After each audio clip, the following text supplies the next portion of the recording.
part two, we will talk about how food diplomacy played a huge role in geopolitical stratagems. Let's begin with Henry Kissinger, who I'm sure all of you know. He negotiated huge U.S. grain sales to the Soviet Union in exchange for Russian oil. The Soviets agreed to buy an unprecedented 30 million tons of grain from the U.S. under the Kissinger deal. The amounts were so huge that Washington turned to the private grain traders, not to its usual reserves, to sell Russia the needed grain. That was part of the Kissinger plan. Normally, this was the job of the Agricultural Department. But Kissinger, the Secretary of State during this time, took over agricultural policy as a power play. The Soviet grain sale was so large that it depleted world reserves and allowed the trading companies to raise rice and wheat prices by 70% and higher in a matter of months. Wheat went from $65 a ton to $110 a ton. Soybean prices doubled. At the same time, severe drought had cut the grain production in India, China, Indonesia, Bangladesh, Australia, and other countries.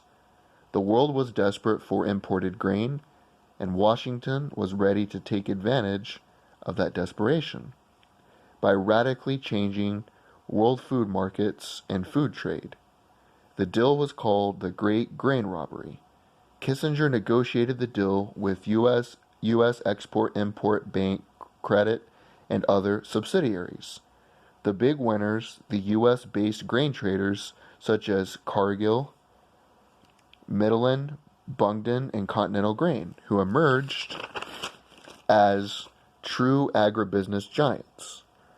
Kissinger's new food diplomacy created a new agribusiness market for the first time. This potential for power and control over all areas of the planet began. Also, during this time, the world was suffering from the shock in the 400% increase in oil, a shock Kissinger had something to do with behind the scenes. During this period, as world oil prices were going through the roof, there was a catastrophic world harvest failure. The Soviet grain harvest had been devastated through crop failures and other problems. The U.S. was the world's only major surplus supplier of wheat and other agricultural commodities. It marked a major shift for Washington agricultural output policy. Washington could now choose which countries to supply and use food as a negotiating tool on the world stage. Providing food was not to be the real weapon. The denial of food, which is famine, was. During the Cold War, Washington opposed the creation of international grain reserves. In 1972, there were 209 million metric tons of grain, some 66 days' worth in world reserves, although the world faced a shortage. In 1974, there were record grain crops worldwide, yet the grain reserve was reduced to 25 million metric tons, or 37 days, in world reserve. In 1975, there was an estimated 27-day reserve, after exponentially large grain harvest. The problem wasn't the lack of grain, but it was in the hand of a handful of giant grain trading companies, all of them American. This was the element that Kissinger had in mind, using food as a weapon. The trading giants were deliberately manipulating available grain supplies to hike prices because the government required no accurate grain reporting. Only the grain giants knew what they had. 95% of all grain reserves in the world at the time were under the control of 6 multinational agribusiness corporations: Cargill Grain Company, Continental Grain Company, Cook Industries, Dreyfus, Vongi and Company, and Archibald Daniel Midland. All of them were American-based companies. This connection between Washington and the grain giants was the heart of Kissinger's food weapon. The 6 corporations decided the inputs to be produced, the quantities of agricultural products to be bought, where plants would be built, and investments made. In 10 years, the growth of agribusiness was proportional to the growth of worldwide hunger and scarcity. The U.S. reorganized the world food supply along corporate lines. Food as a weapon, aka food diplomacy, Kissinger.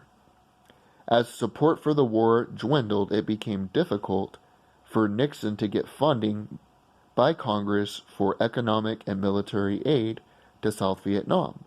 Congress was putting limitations on aid, and the White House was looking for ways to avoid this interference. One solution was to divert aids through multilateral institutions, and another was to use food aid to support U.S. military and diplomatic objectives. Aid programs were not subject to annual congressional appropriations review, and Nixon could spend up to $2.5 billion by borrowing from the Department of Agriculture's Commodity Credit Corporation, the same line of credit used later to fund Saddam Russia.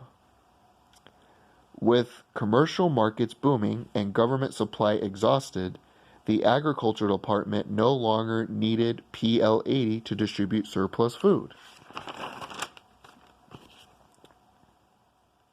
Now, PL-80